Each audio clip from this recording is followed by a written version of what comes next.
Vlad Tepes, the real Dracula. Chapter 1: Origins and Early Trauma. In the cold winter of 1431, in the fortified town of Sighisoara in Transylvania, a child was born who would become one of history's most feared and enigmatic rulers, Vlad III, later known as Vlad Tepes, or Vlad the Impaler. His father, Vlad II Dracula, was a nobleman of Wallachia, a principality caught in the violent crosswinds of Eastern Europe's religious and political turmoil. The boy would inherit a legacy of blood, betrayal, and vengeance. Vlad's lineage was no ordinary one.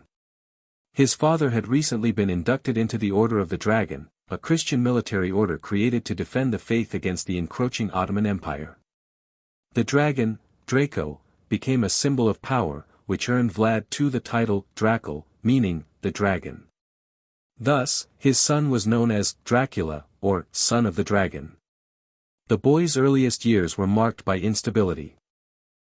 Wallachia was a volatile land, often ravaged by wars between Hungary, the Ottomans, and local factions. When Vlad was just a child, his father's precarious alliances would determine the course of his life. In 1442, seeking peace with the powerful Ottoman Empire, Vlad II sent his two sons, Vlad and his younger brother Radu, to the court of Sultan Murad II as hostages. It was a diplomatic gesture meant to secure loyalty. For Vlad, captivity in the Ottoman court was the crucible in which his future brutality was forged. He was exposed to both the refinement and the ruthlessness of one of the greatest empires of the age. He learned Turkish, military tactics, and the arts of statecraft, but he also witnessed and possibly endured psychological and physical torment. Meanwhile, his brother Radu adapted more easily, even converting to Islam and becoming a favorite of the Sultan. Years passed, and while Vlad stewed in resentment, he never forgot his homeland, or the betrayal that had cost his family so dearly. In 1447, his father was murdered by Wallachian boyars, the local nobility. His elder brother, Mircea, was blinded and buried alive. These events seared hatred into Vlad's heart, especially against the boyars, whom he blamed for the disintegration of his family and kingdom. By 1448, he would return to Wallachia for the first time as a claimant to the throne. Chapter 2: Blood and Power. Vlad's first reign in 1448 was short-lived. It lasted only 2 months before he was forced into exile. But it was only the beginning of his long and brutal path to power. Over the next several years, he would wage a campaign of calculated terror to reclaim and consolidate his throne. In 1456, with support from Hungary, Vlad launched a military campaign against the Ottoman-backed ruler of Wallachia and seized the throne for a second, more enduring reign. His enemies would not forget his return. Immediately, Vlad began a ruthless purge of the boyars. He invited hundreds of nobles and their families to a grand Easter banquet. During the feast, he accused them of betrayal and treachery. Some were impaled on the spot, others were forced to march on foot for miles to rebuild his castle at Poenary. Many died from exhaustion and cruelty. To Vlad, justice was synonymous with obedience. He believed that a strong, centralized authority was the only way to ensure peace in a fractured land. To instill fear and loyalty, he resorted to impalement, his signature punishment. Victims were skewered on tall, sharpened stakes driven through the body, often left alive to suffer for hours or even days. He used terror not only to punish crime but to enforce moral behavior. Adulterers, thieves, and liars were subjected to gruesome fates. Travelers feared passing through Wallachia, not because of bandits, but because of Vlad's justice. One famous story tells of a golden goblet left at a public fountain in Targovist. It remained untouched for years. Such was the fear of his wrath. Chapter 3: War with the Ottomans. In 1462, the Ottoman Sultan Mehmed II launched an invasion to remove Vlad from power. The same Mehmed who had conquered Constantinople now turned his attention to Wallachia. Vlad, with a vastly smaller army, could not win by strength alone, so he resorted to psychological warfare. As the Ottomans marched toward Targovist, they found a horrifying sight, a forest of corpses, over 20,000 impaled victims, stretching as far as the eye could see.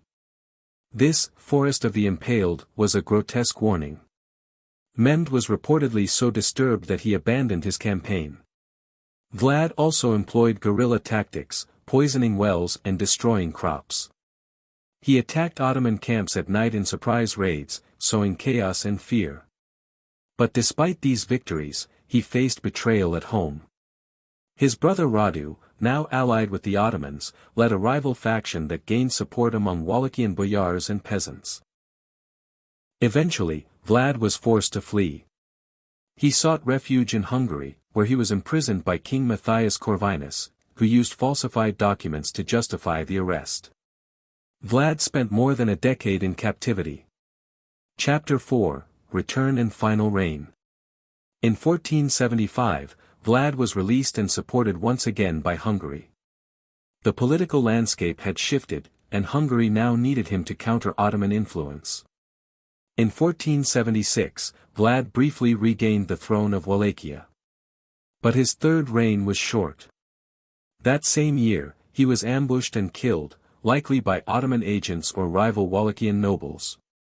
His head was sent to Sultan Mehmed II as a trophy. The body was buried, possibly at the monastery of Snagov, though its exact resting place remains unknown. Chapter 5, Legacy of Terror. Vlad's legend only grew after his death. Saxon merchants, who had suffered under his rule, published pamphlets and accounts portraying him as a sadistic monster. These tales spread across Europe, fueling his reputation as a bloodthirsty tyrant. Many of the stories may have been exaggerated, some even fabricated.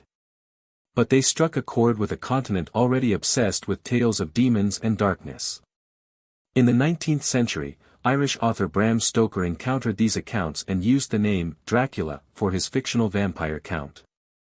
Though Stoker's Dracula shares little with the historical Vlad beyond the name and region, the link was forged forever. Chapter 6, Hero or Monster. In modern Romania, Vlad Tepes is remembered not only as a cruel ruler but also as a patriot. He defended Wallachia's independence against overwhelming odds, fought corruption, and enforced justice, albeit with horrific methods. To some, he was a necessary evil in a brutal age. To others, a tyrant who ruled through fear. His image appears in statues, folklore, films, and even currency. The truth, as always, lies somewhere in between. Vlad was shaped by betrayal, forged in war, and defined by vengeance. His cruelty was not mindless, it was calculated, deliberate, and meant to terrify. Epilogue. The man who became Dracula was not a vampire but something more complex, a reflection of the violence of his time. Vlad Tepes stands as a reminder of how power can be used to inspire loyalty and terror in equal measure. Centuries have passed, yet his name endures in whispers and shadows. He was no immortal creature of the night, but his legend lives, etched into the blood-stained soil of history. Site sponsored by liveart.store, where you'll find all kinds of art products. Free shipping available in certain countries. Subscribe to the channel, thanks.